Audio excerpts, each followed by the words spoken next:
Have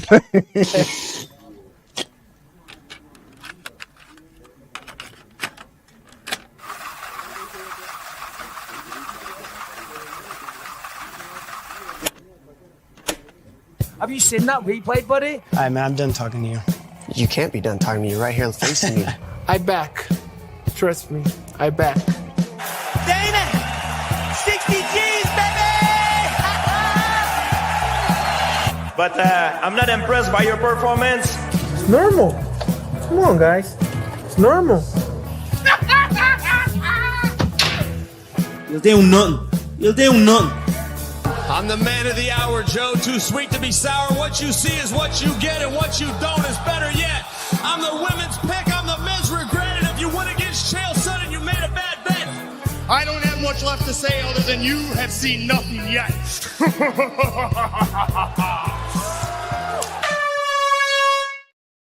What's happening, Fight Week Show fans, Fight Week Show people? Then we are back with another prediction show, and I am joined, as always, by the brothers Crossover and Kick 'em in the Head. Yeah, what's happening, my man? How you doing? I'm good, thanks. Tonight, how you doing, Jordan? How you doing, Cross? I'm good. I'm good. Some technical difficulties, people. I can still hear myself through my headset. I don't know where this sound is coming through twice. I'll figure it out another time. We had you waiting for long enough. But yeah, always not here. My man's already on his way down to UFC London, which we're here to talk about, people. And I'm wheels up at 7:25 tomorrow morning. So whilst always not here, I'm taking over the show again. And I'm... You know how long I've been waiting for this? Woo, I'm about to make a name for myself here. Woohoo! Rocking it with the soundboard, taking over Owen, my man. Yeah, I mean, he should be joining us soon. Hopefully, if he can move a few things around. But let's have a little run at this chat and see who we've got going on. We have got Leroy. As always, we've got one question for you, brother. I'll come back to you in a second. Osterberries, what's happening, my man? You better get a kit because you've got a long drive down to London tomorrow, son. We got Wolfie's in the house. What's happening, Wolfie? He's giving it the big smash the likes, people. And then we have also got Sean Moody. Manual around 2005.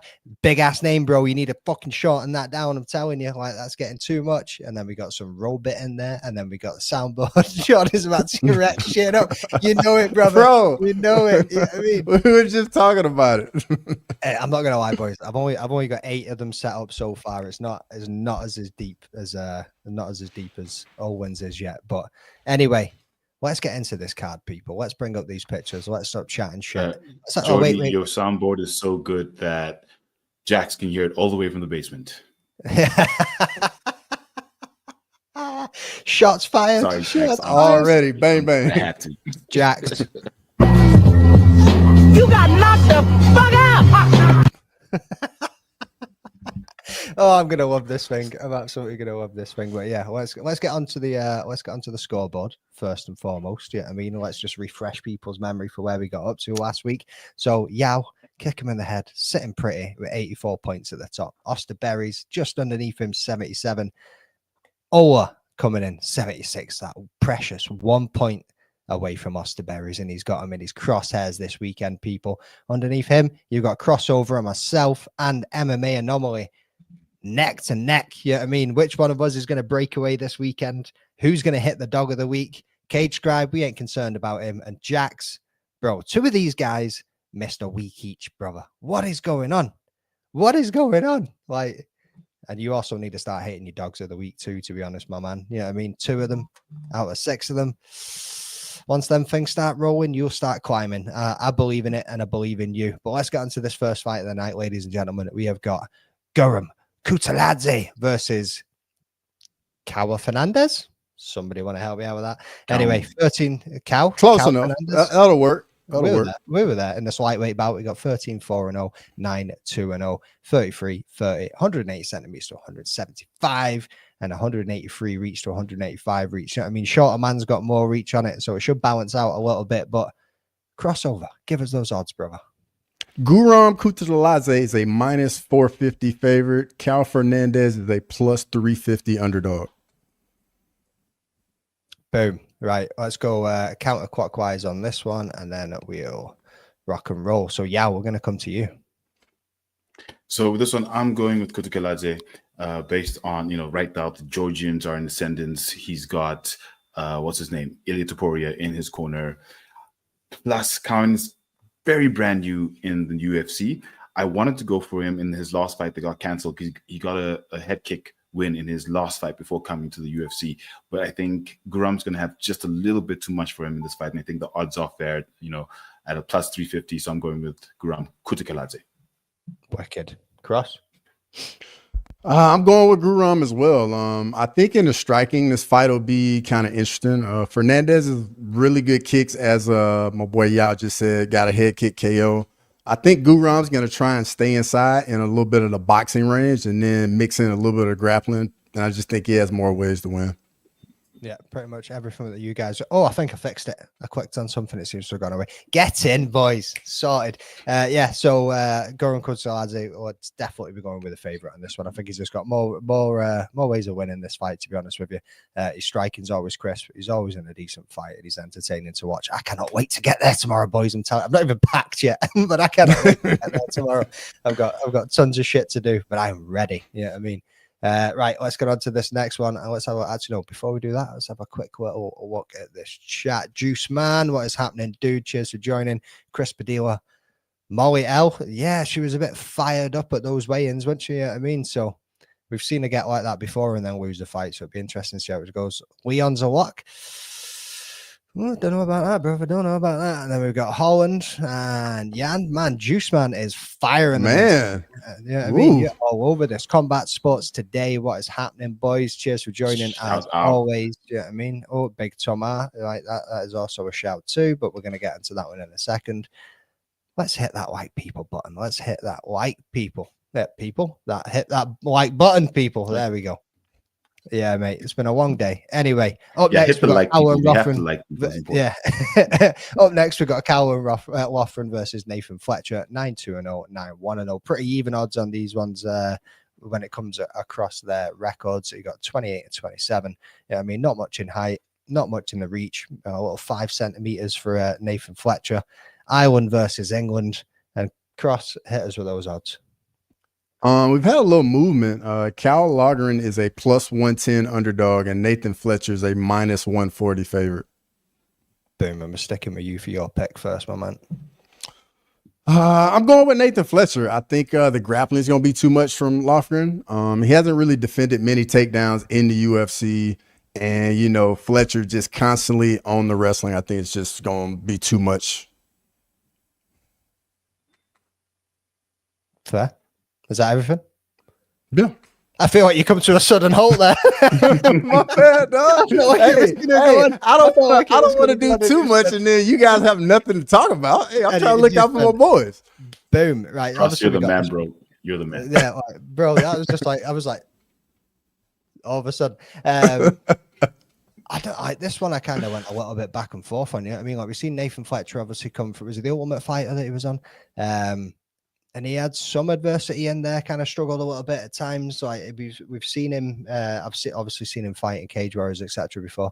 And then Kaue Loughran's the same. Like his debut fight didn't really look too good. His next one, he came in and kind of just grappled it out. You know what I mean? Just kind of kept his man up against the cage, kept him in the clinch and done what he needed to do to get the win.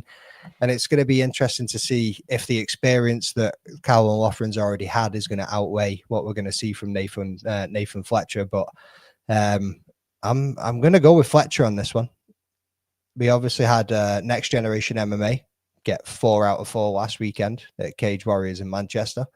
And we've got him on this one this week as well as Molly McCann. You know what I mean? So let's see if they continue that winning streak and see where they go from there. So I'm going to take Nathan Fletcher in this one. Yao.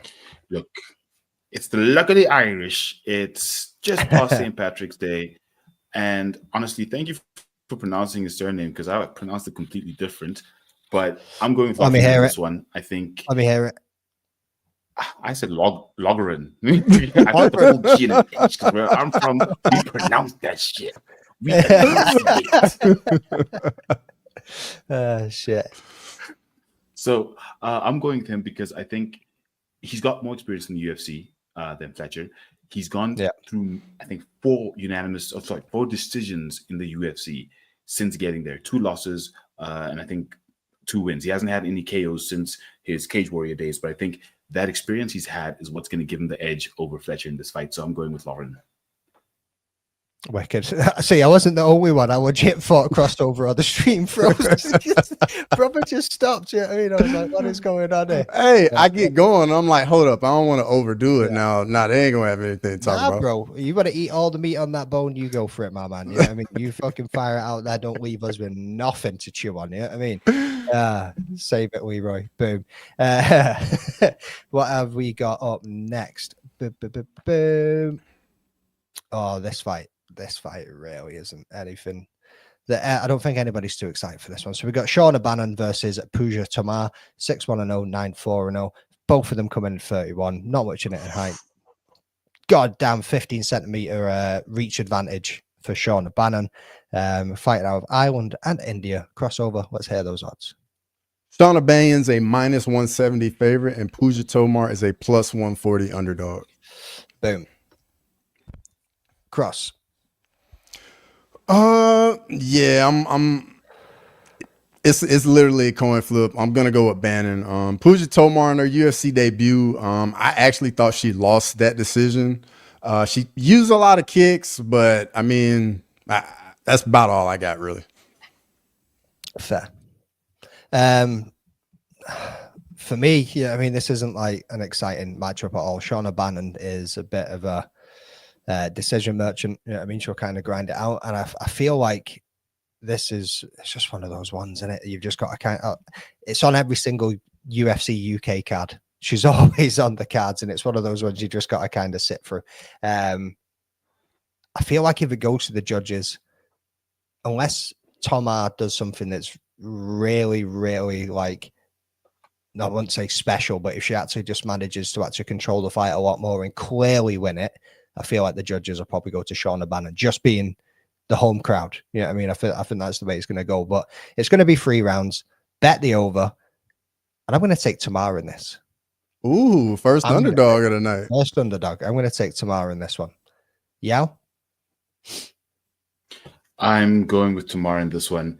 I think as much as Bannon's the taller fighter, longer fighter, Puja Tomar is violent. She's vicious. She attacks. She comes through. She's got many knockouts. She's not a decision merchant, like you said, Jordan. She's going for the finish. She's got 1 win in the UFC, and I think based on her previous fights, she's former champion out of the Matrix promotion, MFN, and I think she's gonna be the one who performs the better on the night. I don't think Bannon's fighting to finish.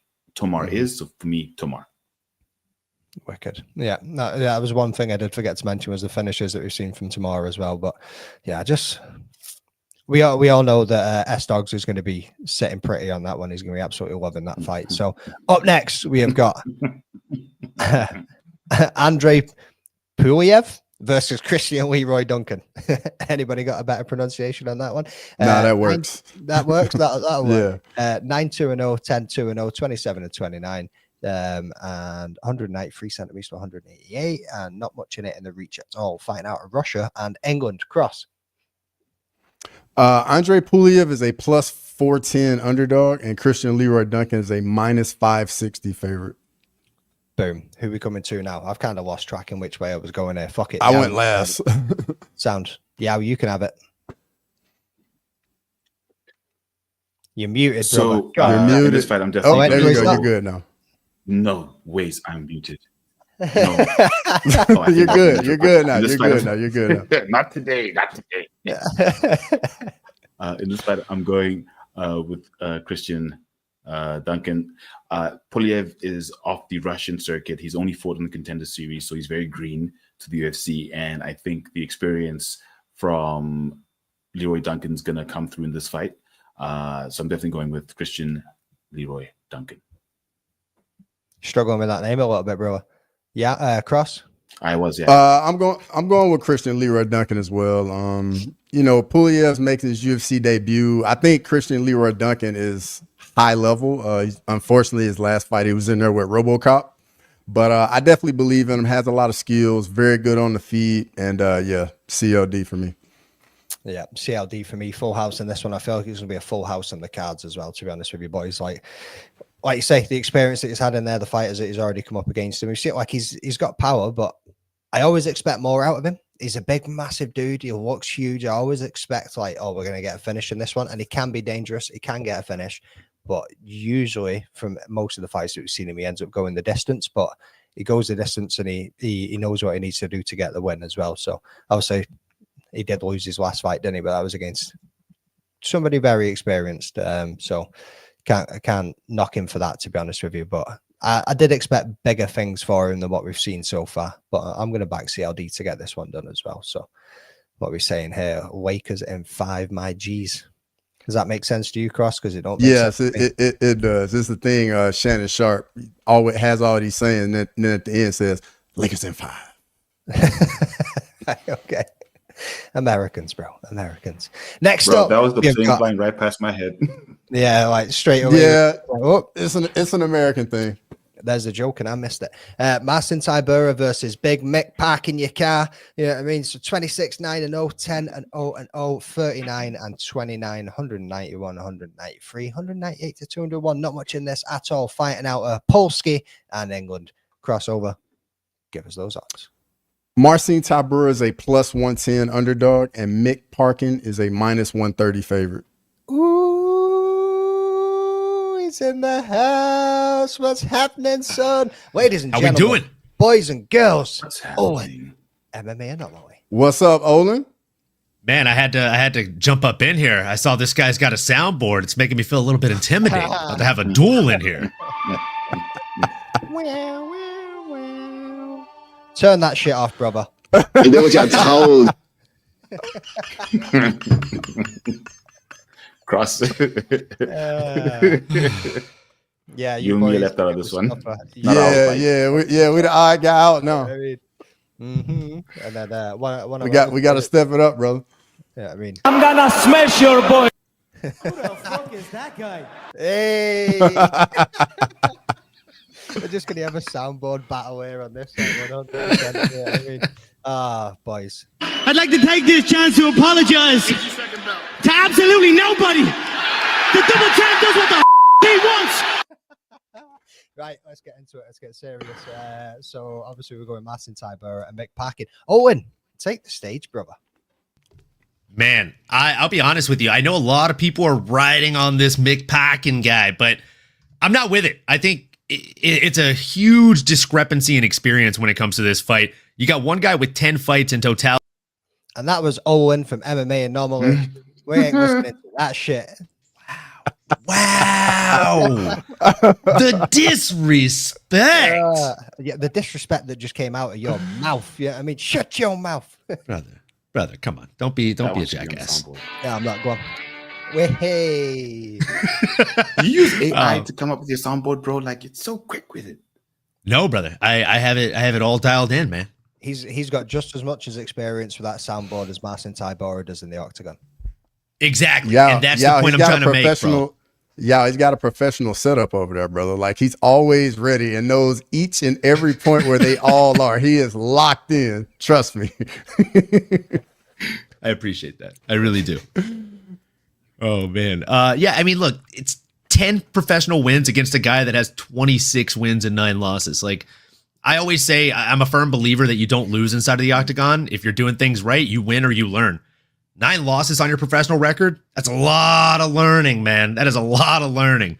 And his opponent has only had 10 fights, and all 10 of those were wins. And he is a bit of a finisher, right? Like, so he just hasn't had enough time to not only grow to a point to where I think he's going to be able to go out there and beat somebody like a Marcin Tybura, and also not enough time in there to really impress me and show me that he deserves a top 10 opponent at heavyweight quite yet.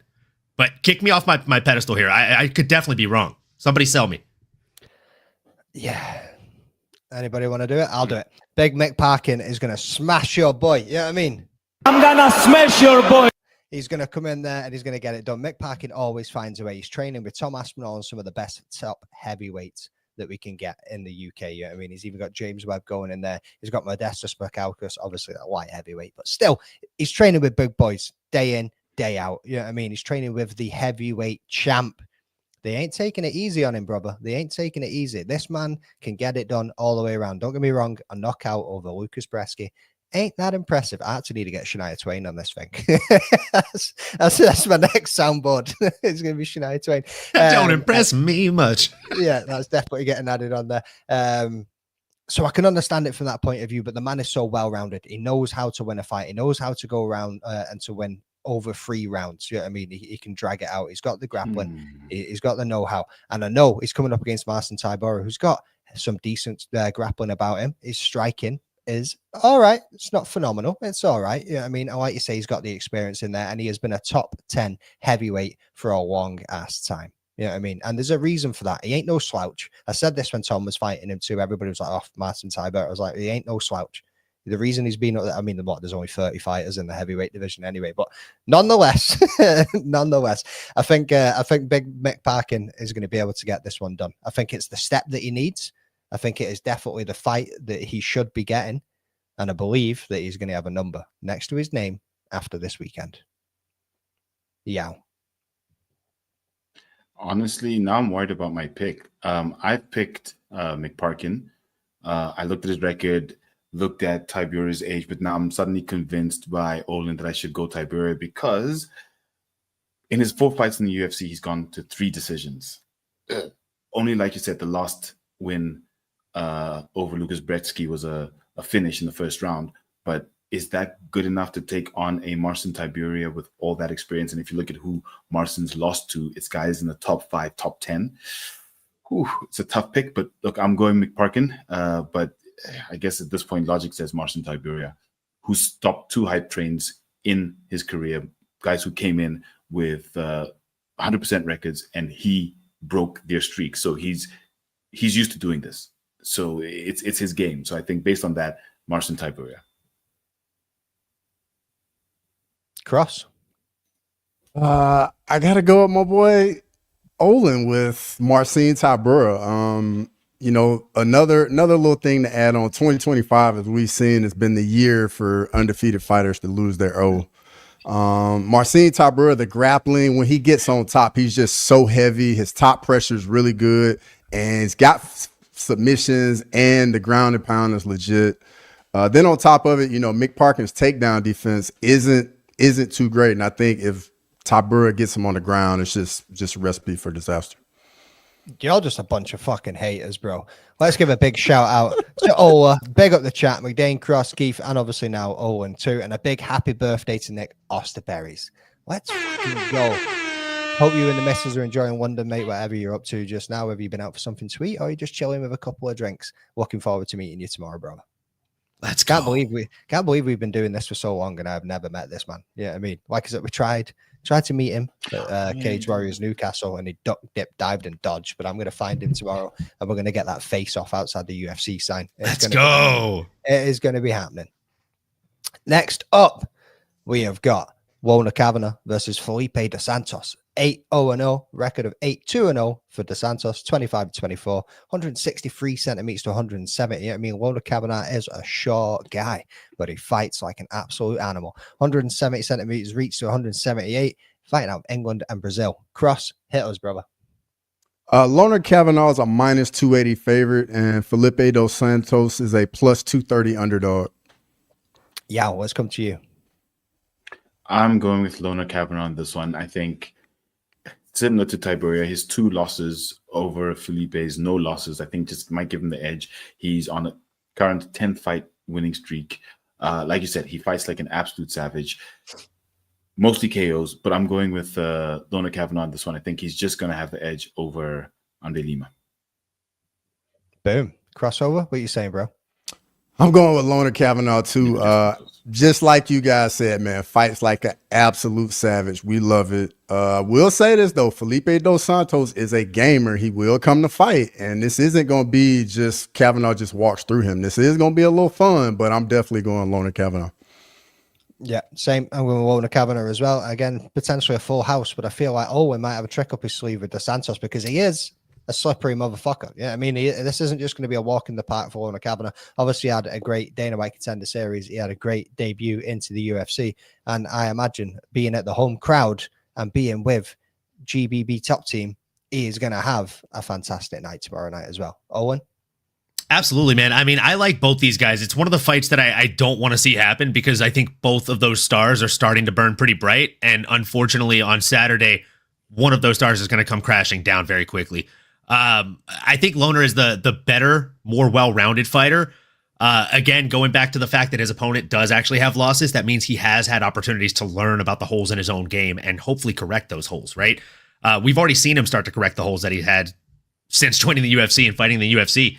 The only thing I'm worried about here is he doesn't have the blonde hair coming into this one, right? So he lost a little bit of the aura. He lost that Charles Oliveira superpower that he came in with the last couple times. And he's coming in here against an absolute stud. So as much as I like to be the MMA anomaly and pick against the grain here, I got to stick with the crowd pick. I got to go with Loughran. I mean, he's going to be surrounded by friends and anything but a Loughran on Saturday after picking up the dub. Yeah, the only thing that really actually gives me a bit of nervousness, I suppose, is the length. Yeah, I mean, the kicks that we're going to see from Dos Santos is one thing because obviously he's got to close the distance because he's the shorter fighter with the smaller reach. He's got to close that distance, so he's going to get in. But if he can't get in, he's got that knockout power too. Yeah, I mean, he's a strong little dude, but it's just the closing that distance and getting in close to actually get it done, which is the concerning part. I think Dos Santos is probably going to try and play the kick game and obviously try and play that range game and keep him away from him a little bit. But let's have a little quick run over the chat here. I see Loughran being better at a game and not the Ultimate Feelings Championship. Colby Duckinson. Yeah, that's good juice. That was good, mate. Paddy offered a fist bump first. So what are you boys? They're talking about Paddy and Ilya at the weigh-ins today. Oh, yeah, Ilya's cornering one of the guys. He was standing behind the UFC brass, and Paddy walked up to him, went to give him a fist bump, and he high-fived his fist.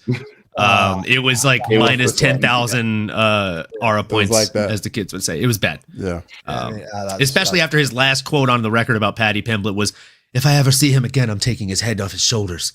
And then he high fives him. I mean, just look. This counts as disrespectful enough. I mean, we're happy with that. Fair. I mean, if I'm trying to fist bump you and you grab my hand, I don't know that we're friends after that.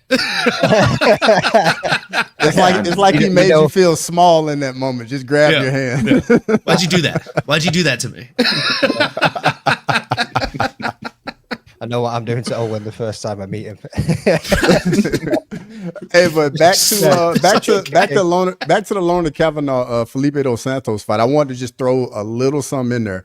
Felipe Dos Santos has been in there against some really good competition. Andre Lima, Manel Kopp. I mean, the guy has been in there with some good guys. So I'm just telling you, like, don't be surprised. It's gonna be a fun fight.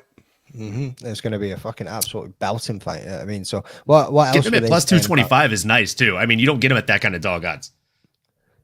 Mick Parkin is the second coming of Mark Hunt. You guys are going to witness a walk-off KO. My man Raj is calling it, boys. My man Raj is calling it. Let's see what happens there. Anyway, I mean, Wayne, big up, man. What's happening? Cheers for joining as always, brother. Let's jump on to this next one in the lightweight. Jai Herbert versus Chris Padilla. We got 13-5-1, 15-6-0, 36-29, 185 centimeters to 175 centimeters. Actually, just before we get England and USA, just before we get onto the odds on this one, boys, we were just talking about Ilia Topuria, and now Jai Herbert had that fight against Ilia Topuria and almost knocked that man out. I was speaking to my friend Shauna earlier, who I'm flying down with tomorrow, and I was like, imagine Jai Herbert finish that fight. I think that moment there where he almost KO'd Ilia Topuria was like a split in the timelines. I mean, there was two timelines came out of that one. One of them, Ilia Topuria became the featherweight champion. The other one, he didn't. Like, what would have been the projection of his career if Jai Herbert had finished him there? Like, Ilia would have fallen, like slipped on a banana pill, bro. Like it would have completely demoralized and dematerialized his career. And 100%. Jai Black Country Banger Herbert, which fucking killer nickname. Great nickname. Would have been cut from the UFC by now. Because got too much of a jump. They would have Icarus affected that dude so fast. Just give him to the top. Because again, like, imagine the fights that took place after that, right? Mm-hmm. Okay, so Bryce Mitchell versus Jai Herbert. Don't love that for Jai, right? I don't know. Max Holloway versus Jai Herbert. Don't love that for Jai Herbert. How about Alexander Volkanovski? Don't love that. Yeah, I mean, like this was one of those. Boom, we're going two ways. But you guys got to remember, this is upper weight class at lightweight though. When Ilya went up to take that fight. Okay, you know what? You're right. So lightweight. So okay, let's say that he knocks out Ilya. He's on that trajectory. He's on that path. I don't know. Let's say Jai versus Justin or Dustin or Arman. None of those fights are fun. I mean, I would have loved to see the finishes. I tell you that. Well, yeah, brother. I mean, obviously, you don't have to tell me twice to sell me on that. Ilya's game has evolved and he has got better over that time, and now he's moving up to the lightweight. But if that fight happened at lightweight and Jai Herbert almost knocked his ass out, what do you think's in stock or in store for Ilya Topuria moving into the lightweight division now? Yeah, I mean, is that something to come? Yeah, I mean, is he going to be Dustin able to handle eats him alive? That's what I'm saying. Yeah, I mean, like, is he going to be able to handle these bigger boys? Like, I'm not too sure. But anyway, let's get into the picks on this one. Cross, we'll come to you first, my man. Who are you going, Jai Herbert or Padilla? I'm going Jai Herbert. I think the reach and Herbert just controlling the range is just going to be the difference. Definitely, Padilla is an accurate striker, very vicious with those elbows. So I think this is going to be a very competitive fight, though. Yeah.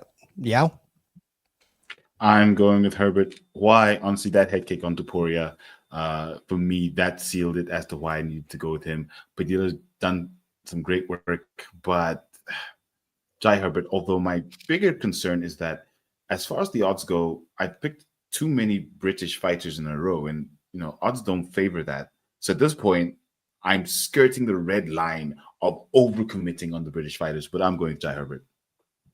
Fair. Owen. Yeah, I'm following the trend here, man.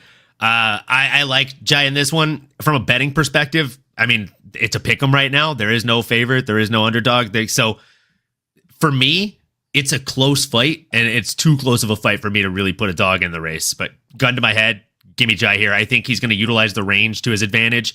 The only thing that really worries me is Chris Padilla is very well-rounded, and he does have a pretty solid onslaught of grappling that he can utilize.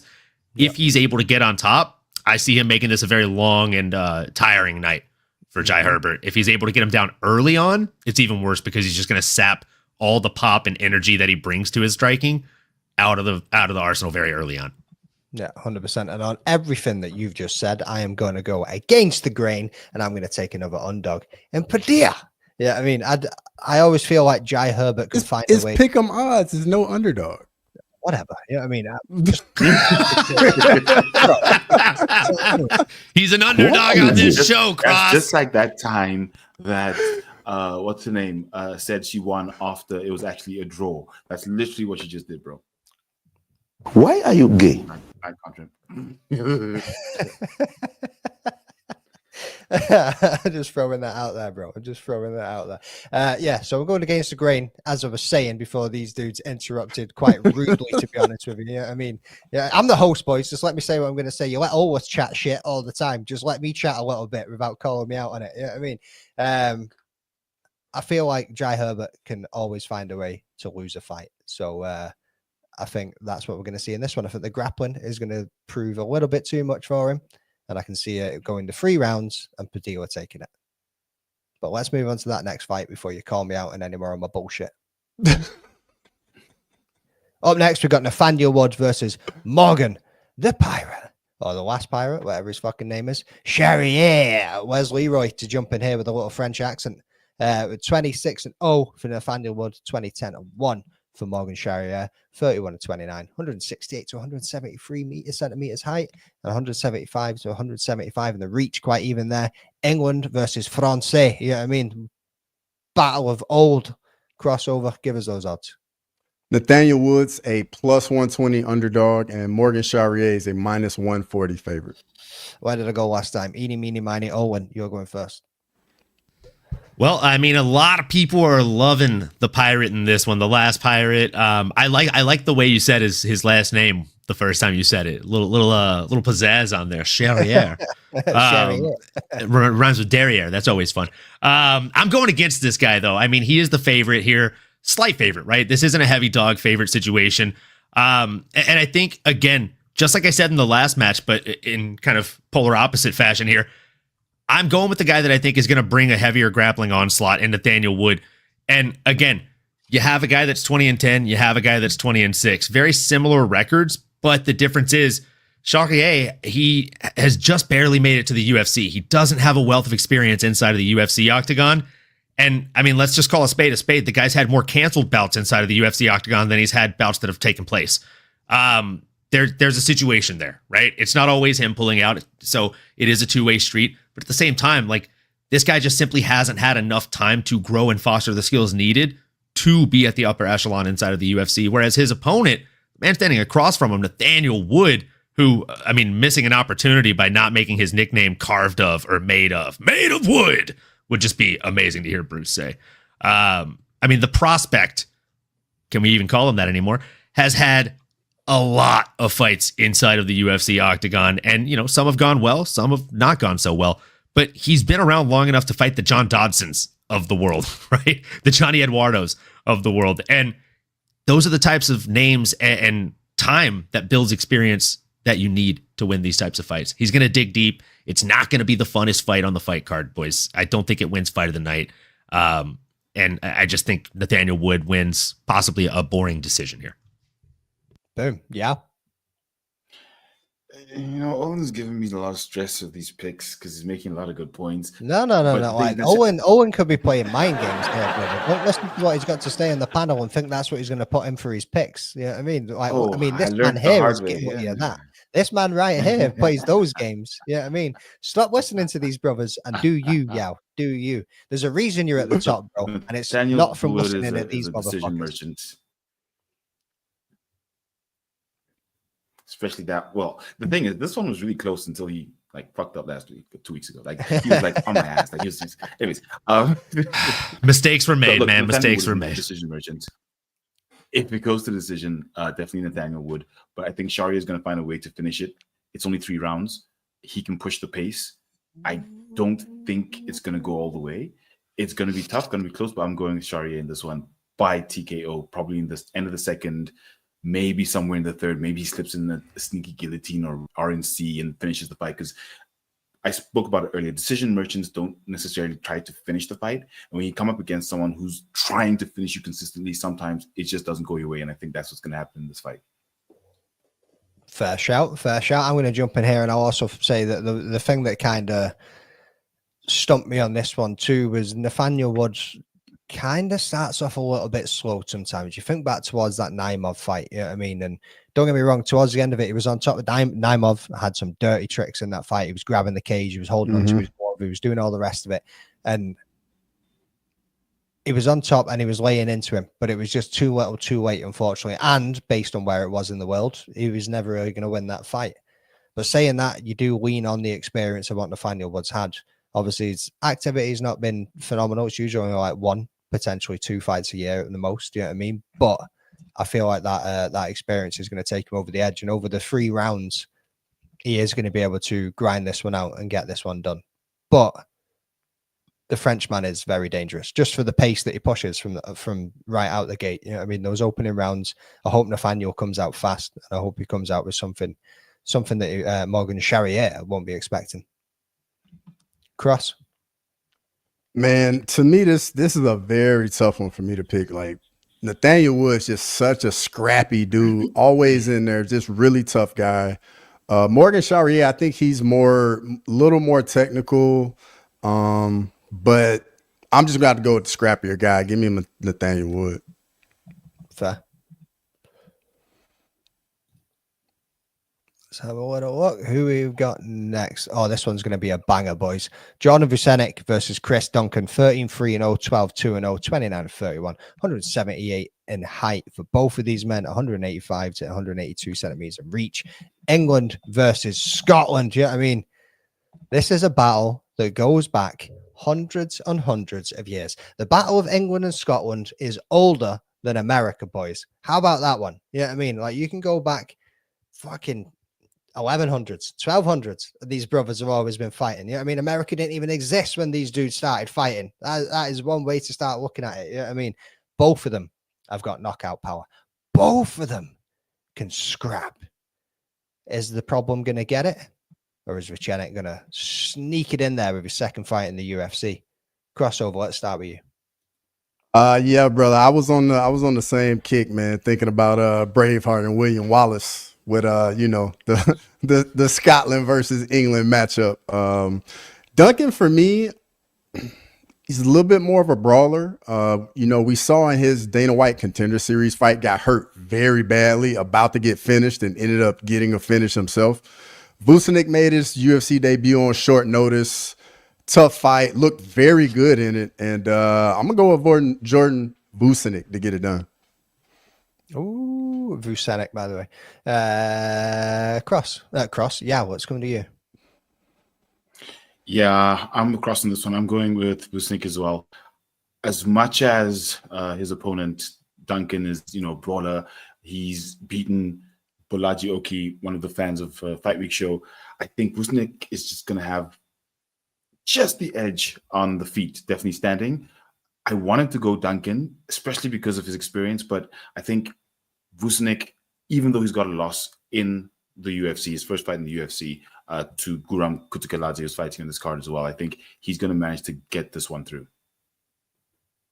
Boom. And I think Big Ank MMA makes a very good point here. Torres did sub Duncan. So, yeah, I mean, as an Englishman living in Scotland, I'm rooting for both guys. I'm happy if either one of them wins. You know what I mean? The epidemic is a problem, and he is fighting another problem. Yeah, you know what I mean? So, what I like about Chris's game is obviously he's been going and training with ATT. He's training with some of the best guys in the world right now. His game has come on leaps and bounds. He is able to get the 3-round decision. He is able to get that stunning highlight reel knockout. But we did see him struggle a little bit when it comes to the grappling side of things, and he did get submitted by Torres. Like, he does have solid grappling himself, but I think Jordan Vucenic has that little edge on him in that part of the game. I think when it comes to standing and banging, though, like, either one of these men could take it on the night. It's just whoever's chin's going to get taken first. You know what I mean? So on that, is he going to go against it? What? I'm going to have to take the epidemic. Owen. Safe bet. Yeah, I mean, a lot of people really, really like this kid. I'm one of those people, right?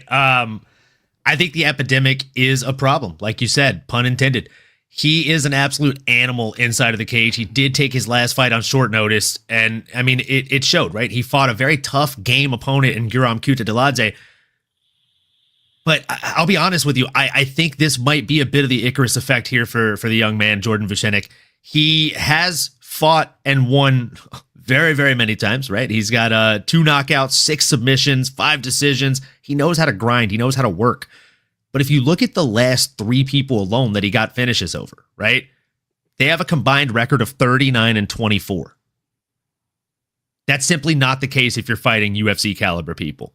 So my worry is, are you able to submit somebody like a Chris Duncan whenever the going gets tough? And I know Chris Duncan has been submitted before, but again, I'm not convinced that Jordan Vucenic is as good as Emmanuel Torres quite yet. I think he's gonna be better than Manuel Torres in the next 2 years, but I don't know if he's that good today or tomorrow. For that reason, I like the dog in this one. Yeah, I got to go with the dog in this one. Give me Chris Duncan. I think he gets it done. I don't think it's going to be an inside the distance kind of thing. But I also wouldn't be surprised if it was. And he's plus 320 odds right now on DraftKings Sportsbook. I know it might be a trap, but darn it, I'm falling for the trap. What's the odds on a KO finish on that one? Let's see. By KO. By knockout, it's plus 750 for Chris Duncan. And if you want to hedge that bet, you can bet low on the plus 750 for Chris Duncan by knockout, and you can hedge it with a plus 165 taking Vucenic by submission if you're feeling bullish. That is cheeky. That is cheeky. Oh, smart money, baby. 15 minutes from me, no better way to support a local lad and a local gym along with Big Moddy. I just want to ask one question to you as well, Owen. Is that training at ATT got any kind of bias within your pick there, or is it straight and simple? It's straight and simple. I try to add as little bias as possible. And, Dustin Poirier is my boy. He obviously trains at ATT as well. But that's why I asked. I mean, if I did delve into kind of like where they train, that would add a whole other layer of confidence for me. And it's nothing bad against Jordan Vucenic or where he trains. But with all due respect, if you ask 100 MMA fans, whether they've been watching the sport for 3 months or 25 years, do you know about the gym ATT? You'd get a very, very high percentage answer, yes. And if you ask that same 100 people, have you ever heard of Blood, Sweat, and Tears, Northampton? He trains in GB top team as well, I'm sure. I'm sure he goes down and trains with those boys sometimes.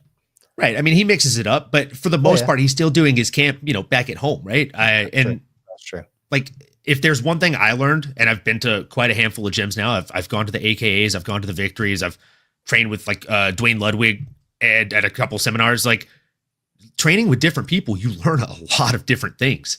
But if you train in one place, you might think that you're a lot better than you are. Yeah. And you're also plateauing.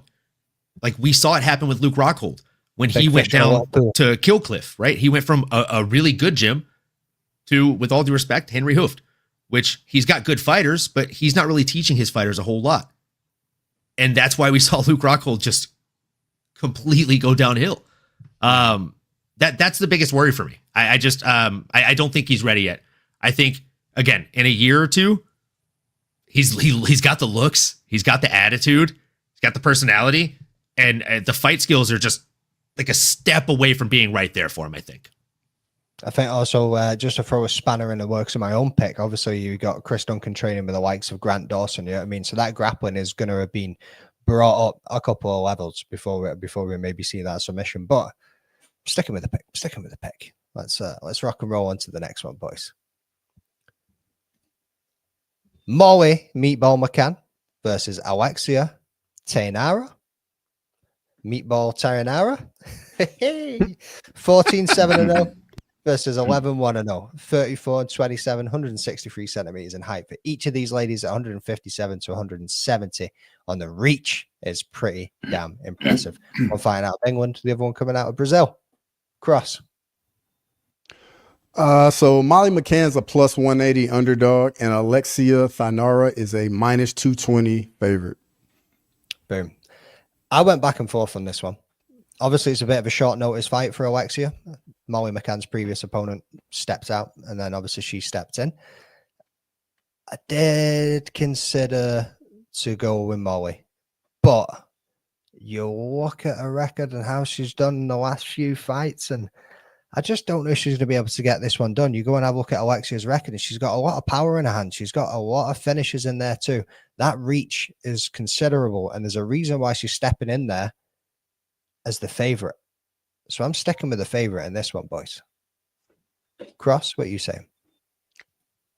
Yeah, I'm kind of with you. I'm going with Alexia Tainara as well. A 5-inch reach advantage, has 6 submission wins on her resume, and we all know McCann on the ground, she's kind of a liability. And can't get subbed and can't get exposed on the ground. So that's why I'm going with Alexia Tainara. Boom. Owen?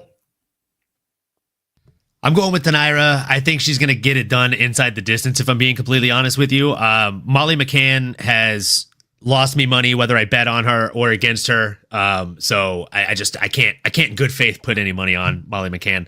And Matty Betts, who's a pretty big name, he's been hitting a lot of his mixed martial arts bets online. He does this thing called the cycle parlay, which is one of my favorite things he puts together. So one win by submission, 1 win by decision, 1 win by knockout. He actually has her as the submission lock of the night. I'm leaning towards him being correct on that. I think she puts together a lot of really, really slick grappling whenever she gets the opportunity. And let's face it, Molly's going to likely give her the opportunity to do so. And when it's on the feet, Molly's really strong, but as soon as she starts to eat shots, she has the Ronda Rousey habit where instead of putting her hands up, she drops her hands and moves her head back out of range. And that works until it doesn't work, right? That works up until you get clipped and knocked out. Because if your chin's up, it's very easy to just hit the reverb on that brain up top. So yeah, I'm worried for McCann in this one. I am a McCann fan. I actually love her on the mic. I think she's hilarious, genuinely herself. And I don't want to see her lose, but I can't bet on her to win. Boom. And we have S-Dogs MMA in the chat. The fucking boys. What's happening, brother? Why are you not on the panel, bro? Why are you not on the panel? If you're in the chat, why are you not up in this bitch? You know what I mean? And before we jump on down to Yao's pick, just a little side story on this one. So UFC London, not last year, year before. We were at the Fighters Hotel having drinks or whatever, and we were leaving. Molly was there. She'd lost the fight, fair enough. I think that was when she got caught in the armbar and her arm was pretty banged up, and she was like chatting away to somebody. And as we were leaving, I went over with my mate Shauna and my cousin Robbie, and it's just like we said, "Oh, we'll go say hello to Molly, get a picture before we leave." Yeah, cool, no worries. So we walked over, said, sorry, like, don't mean to interrupt. Any chance we can get a picture of you, please, before we leave? Blah blah blah. And she was like, yeah, no worries. And a friend was like, yeah, I'll take the picture. Gave him my phone. We all started lining up to take the picture. And Molly's like, did you even say please? I was like, but she was fuming. I mean, fuming. She was like, did you even say please? I was like, she's a swing for me in a minute. And I was like, I think I did. But if I didn't, then, you know what I mean? Like, sorry. Yeah. Yeah, I mean, like, and I was getting absolutely scowled at. Like, she fucking ran through me with her eyes, and I was like, oh my God. And then we lined up to get this picture. The dude takes the picture, and you should just see the face on her. She was like, just not happy at all. And I was like just a like, meatball. what? I was like, bro, what even just happened there? Like, she did you even say please? Like, she raised the voice and everything, like shouting at me. I was like, holy shit. I was like, even if I didn't say please, like I was polite. You know what I mean? I came up and said, you know what I mean? Sorry to interrupt. Any chance we could do this? Like, I wasn't up like, hey, boy, let's get a picture here. I'd take my phone. Do you know what I mean? Like an absolute dickhead. Like, I just went up polite as anything, asked for a picture, and I got a row. That was my meatball McCann story. So, Yao, what you saying, bro? Yeah, no, she's a meatball. She loves it, and that's what she is. In this one, like Juice Man 562 said in the chat, Molly does not do well against Brazilians. Unfortunately, she doesn't do well against the grappling, the jiu-jitsu that comes out of Brazil. So I'm going with Tainara in this one. I think as much as she's only coming off the regional circuit now, she's just going to outclass Molly just a little bit. Molly's a little bit dirty. If Tainara lets this be a dirty fight, Molly could win. There could be an elbow. There could be something could happen. But I think she's going to keep it clean, keep it technical, and win this fight, definitely. Yeah, spinning elbow. You reckon that's going to be coming in there? That trademark move that not she from seems to have McCann. now as well. Yeah. She'll try, but she's not going to She's land. definitely going to throw it. What's the odds on her throwing that one, boys? What do you reckon? What's the odds on her throwing that? We'll give minus 600. Yeah, easy. Right, easily more. it's going to be in there. More? Raj is coming at Owen, bottom left guy is butchering names left, right, and center. Dude, this guy absolutely nails it. He's got the radio voice that none of us do. You know what I mean? He comes in and he practices every single show before he jumps on. He stands in the mirror and he practices all No. But hey, just like I said in the chat, I mean, if you're going to come in here and hate on it, I mean, at least hit me with some phonetics. Tell me how to say it right.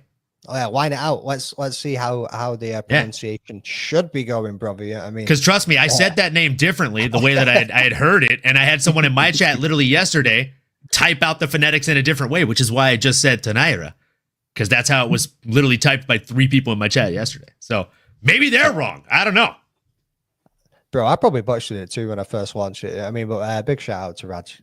He's cool, bro. He's cool. No, I appreciate it. I'm not mad at it. Like I said, if I'm getting it wrong, help a brother out, bro. Tell me how to get it right.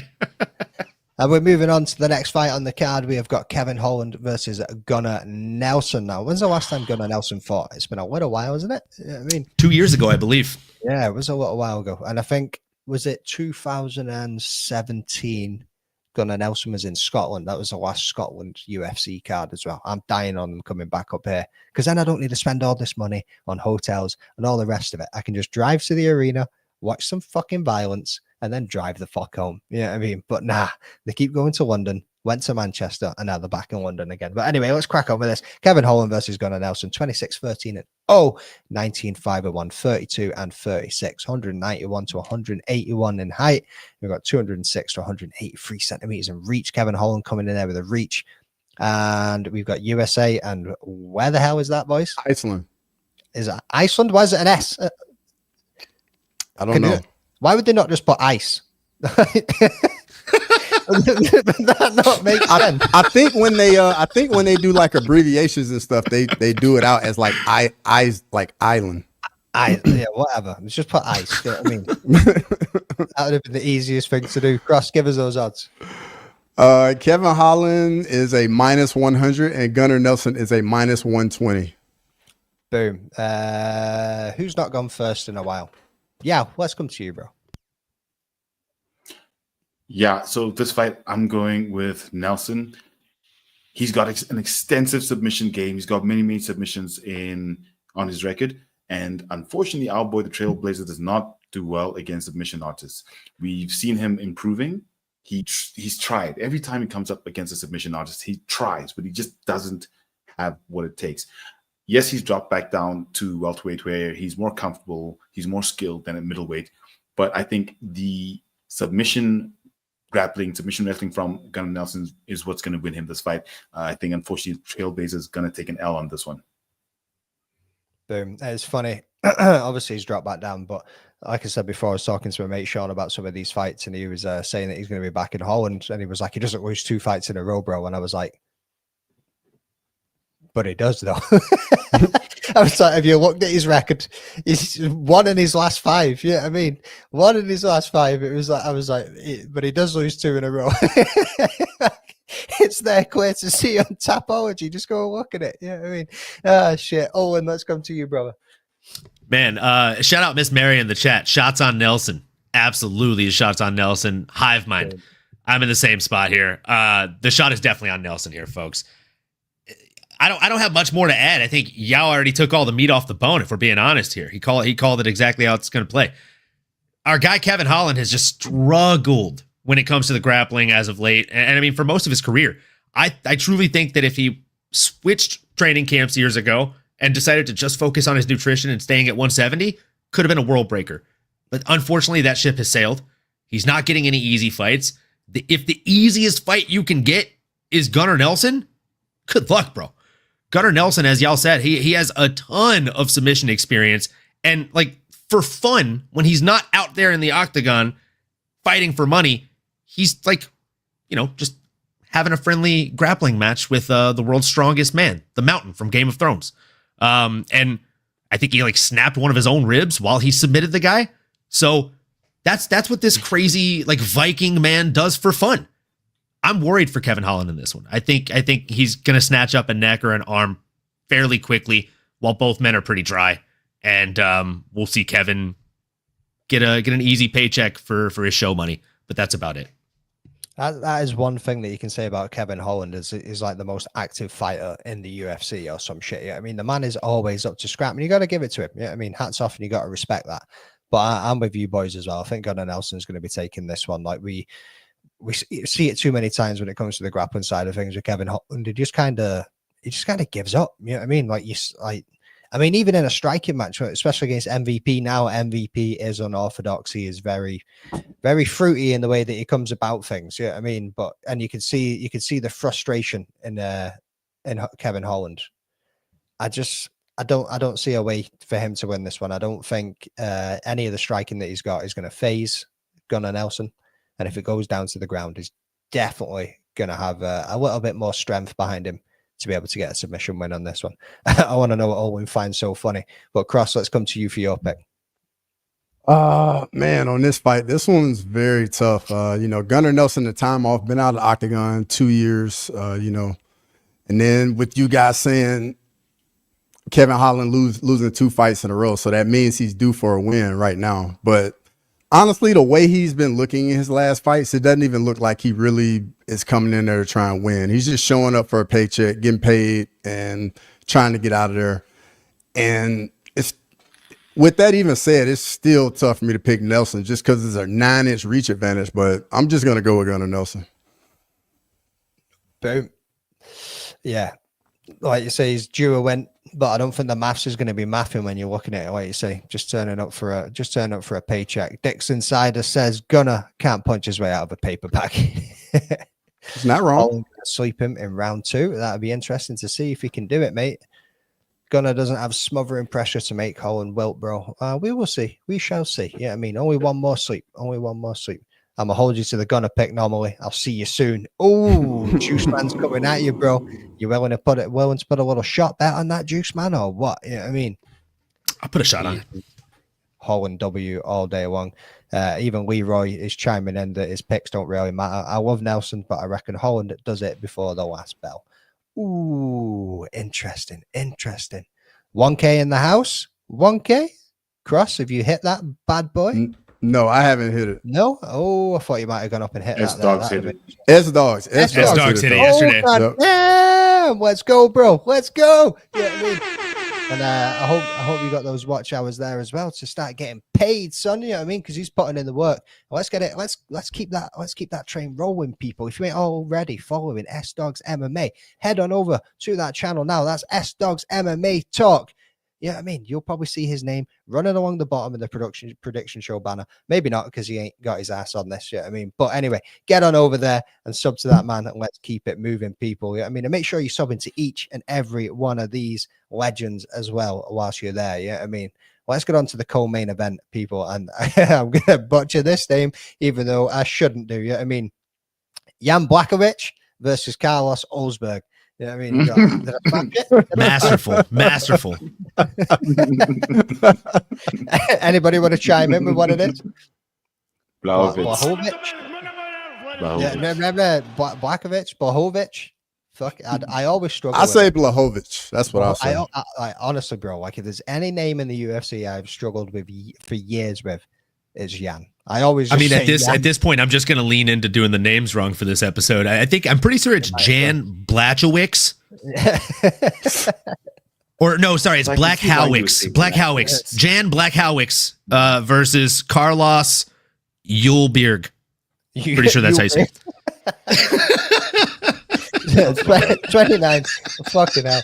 29, 10 and 1, 11 to 1 and 42 and 34, bro. That 42 years age and the way off that this man is, it's scratching right there. You know what I mean?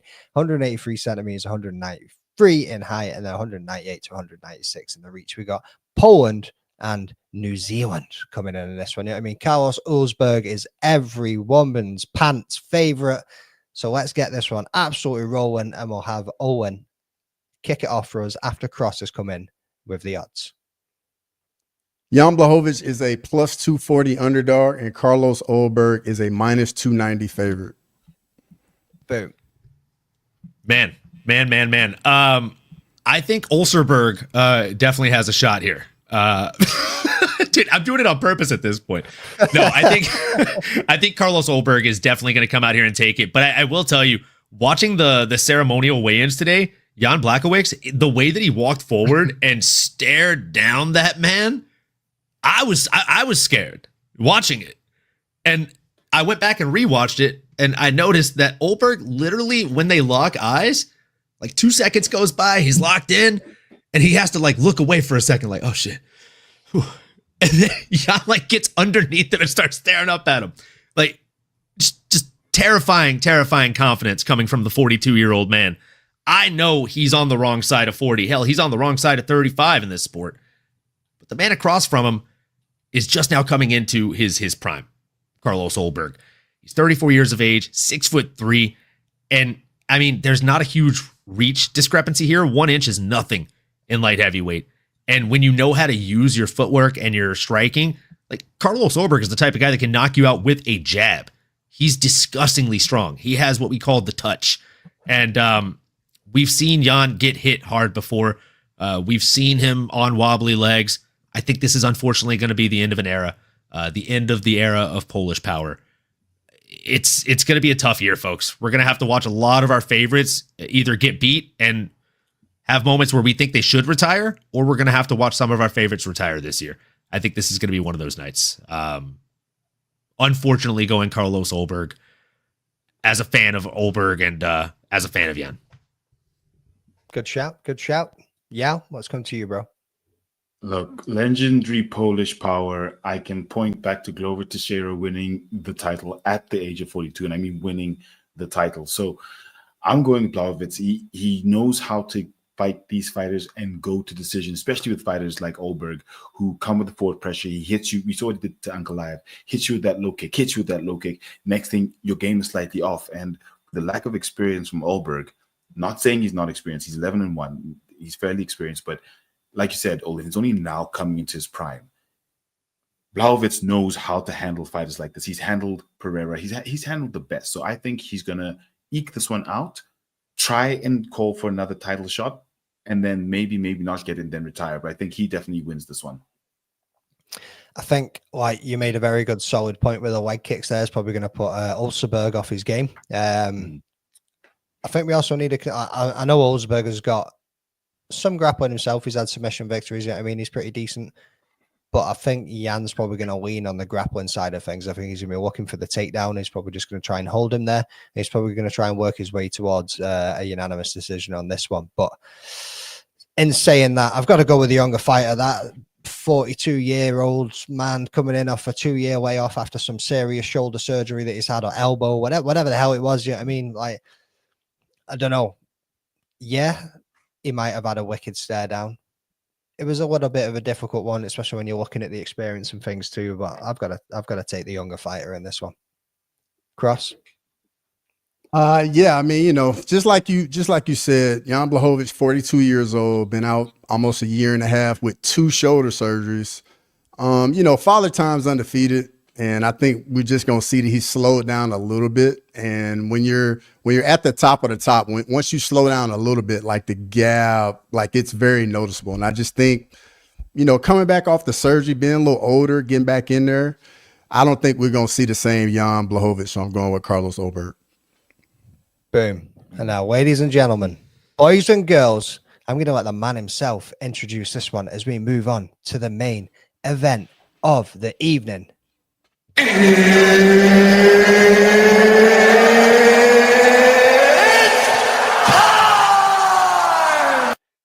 Boom. Let's get into it. Sean Brady versus Leon Edwards. Yeah, I mean, Leon Edwards coming off that loss and losing his title against Belal Muhammad in Manchester last year and making all the excuses under the sun about being tired because it was silly o'clock in the morning. Bro, I was in that arena too. I wasn't tired. You know what I mean? I was sitting there. It was 5 o'clock. It was 6 o'clock, whatever it was. I wasn't fighting though. There's a big difference. 22-4-0, 17-1-0, 33 and 32, 188 to 178. He's got a slight little bit of a reach advantage. Leon Edwards does, and 188 centimeters, 184. Slight little height and reach advantage, boys. You know what I mean? Why is Leon Edwards down instead of being England as Great Britain when some of the other fighters at Leroy's little cards here have had England? Bro, sort your shit out. He could even be going down as Jamaican if you want him to be. You know what I mean? And then fighting out at the USA. Cross, hit us, bro. Leon Edwards is a plus 130 underdog, and Sean Brady is a minus 150 favorite. And we're gonna stick with you, brother. Let us know who you're going with. I think Leon Edwards, that fight he had against Belal Muhammad, definitely put a bad taste in his mouth. I think he's going to come back with something to prove here. Yeah, we know he didn't handle the pressure of Belal Muhammad well at all. And Sean Brady definitely is a grappler. That's definitely what he wants to do. But I just don't think Sean Brady fights with that same forward pressure as Belal Muhammad. And I think Leon Edwards is going to be able to control the range. So I'm going with Leon Edwards. Boom. Interesting. Yeah. Look, I know Belal sucks, but this is the battle of Belal's sons. They both lost to Belal Muhammad. That the only loss on Sean Brady's record is Belal Muhammad. So looking at it, they obviously both don't deal very well with wrestlers. But if I look at the fact that Leon tends to be, and I don't want to call him, and I said this many times on this show for some reason, don't want to call him a decision merchant, but he tends to fight his way through the entire fight. The difference here is that he's got 5-round experience, whereas Sean Brady does not. So the question is, will Sean Brady be able to pace himself for a 5-round fight? Because we know Leon fights 5-round fights. That's really where the difference is going to be. But I'm going with Sean Brady. I think he'll be able to finish it earlier than that. He won't need the 5, which won't be good for his experience because he needs a fight that takes him 5 rounds. So he's got the experience in the future, but I think he's going to finish it probably in the 4th, even though that's when Leon usually catches the second win. But I think he's going to finish it in the 4th. Sean Brady. Owen, give us your expert analysis and please butcher these names. Let's see here. Who do we have here? We have, I believe this is Leon Edwards and Scene Brady. Look, I know Brady's stepping up on about 8 days' notice, but I think Scene is looking to do just that, folks. He's looking to be seen in the big lights in the octagon, in the UFK, as I like to call it. The UFK. I like to say the UFK. You know what I'm saying? We like to commit to the bit here. No, I think Leon Edwards is definitely getting massively disrespected. Shazwat Raj said in the chat here, Leon being a dog seems to be a result of recency bias, and I 100,000% agree with that. I think it's pretty asinine, right? He's fighting in his backyard. He is a former champion. He's a world-class fighter, and with all due respect, I don't care if he's not your favorite fighter. I don't care if he's your mom's favorite fighter or not. What I care about is the fact that he is, lo and behold, one of, if not the best, defensive specialist in all of mixed martial arts. The way that he's able to go out there and systematically dismantle somebody else's game, a game in which they're better at than him, by the way. We saw him do it with multiple grapplers. He's not a grappler, but he's able to anti-grapple in a way that we've only seen a handful of top-tier athletes in this sport be able to do.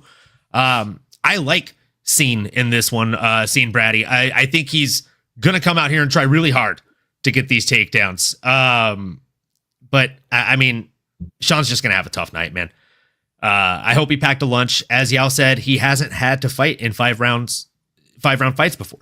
And the only time or two that he's been scheduled in a 5-round fight didn't really go the distance. So it's tough. We also saw Bilal knock him out. That's not something we ever see Bilal do. And, you know, I know a lot of people like to hate on Bilal. I'm actually a fan. But again, like, we know he's not known for knocking people out. He got a knockout on Sean Brady. What do we think someone that is a prolific striker is going to be able to do on him if he's able to hit him at distance? And with all due respect, I think Leon's going to be able to hit him at distance, and he'll probably be able to piece him up at distance.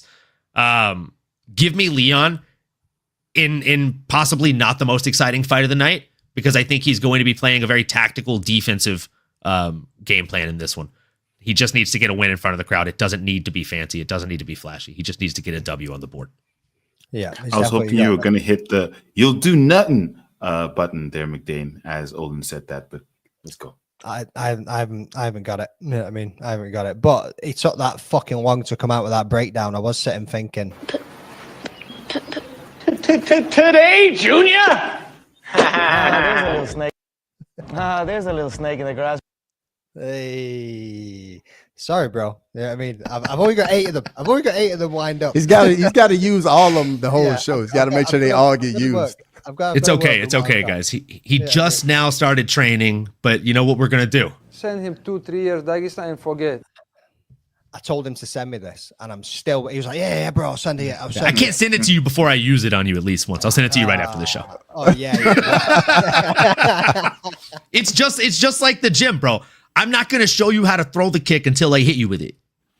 Nah, that's not cool. That's not cool. I mean, that's how it works, bro. That's how it works. Whilst all the coolest shit I've been taught, it hit me first. 15 minutes to describe that fight. We'll have a little look over the chat and see what everybody else is thinking. Leon's going to get submitted in the 3rd, 4th, or 5th. Dixon Sider, Shauna gonna diddy him all night long in that cage. Yeah, I mean, Leon does get discredited very quickly for that. He actually has.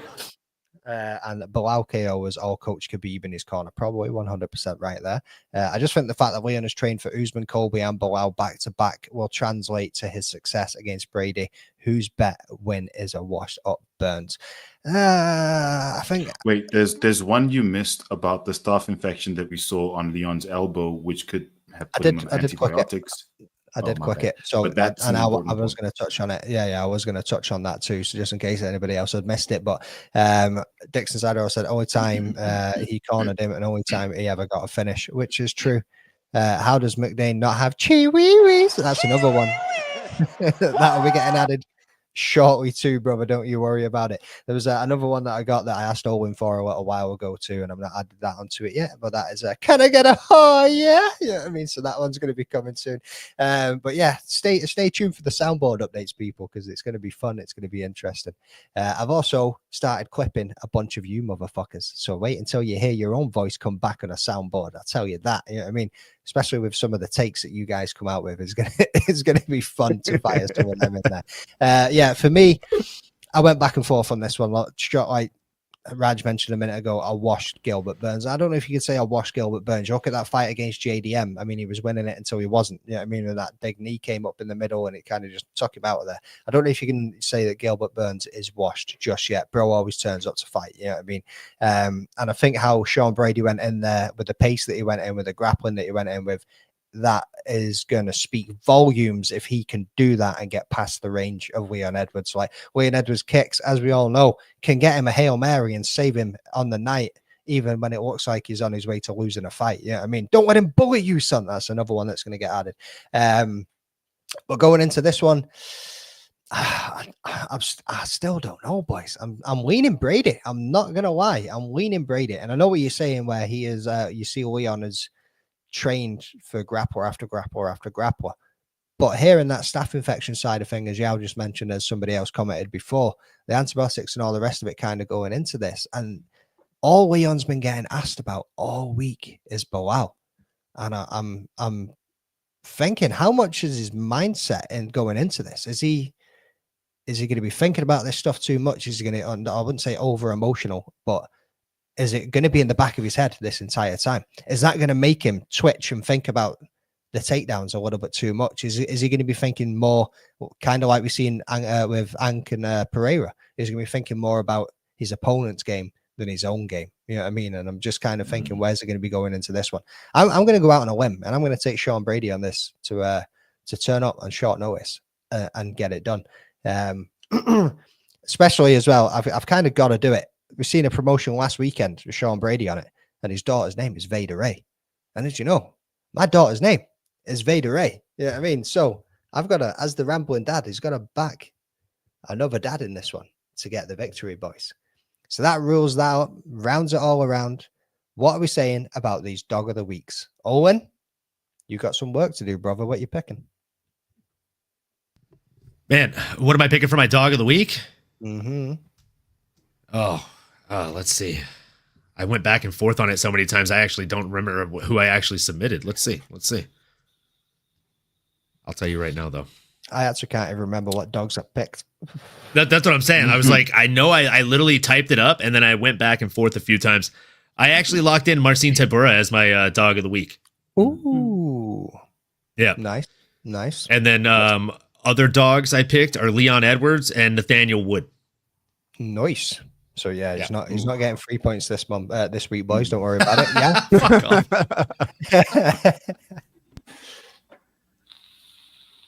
Yeah.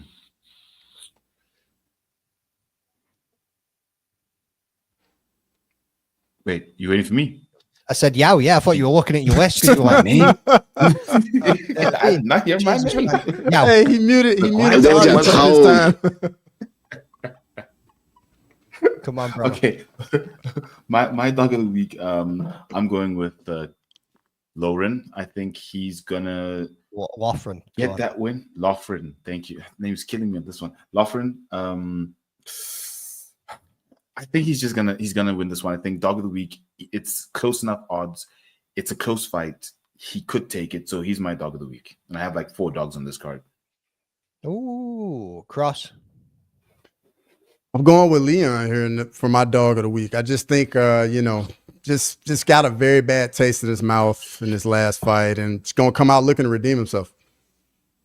Nice.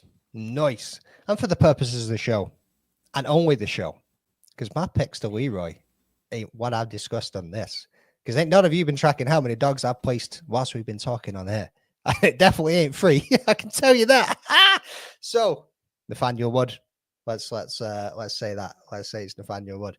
But you'll all find out tomorrow when Leroy puts his shitty little graph into the chat where my sneaky pick is actually going to go. But anyway, all 73 of you, thank you very much for tuning in.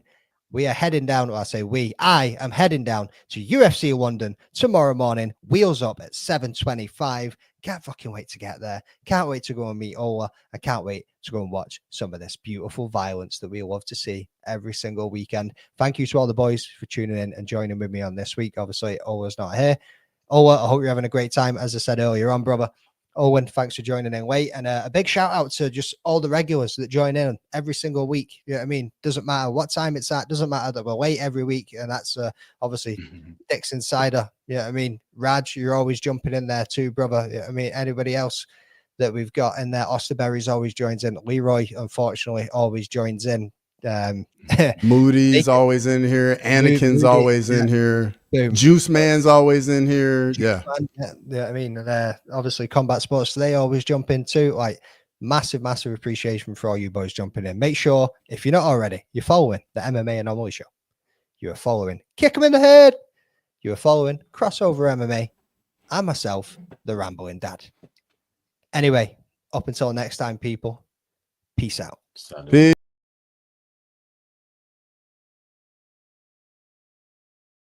Hey guys, this is John Anik from the UFC. You're watching the Fight Week Show. Please subscribe. Not now, but right now. Subscribe to the Fight Week Show. We'll see you guys on the road soon.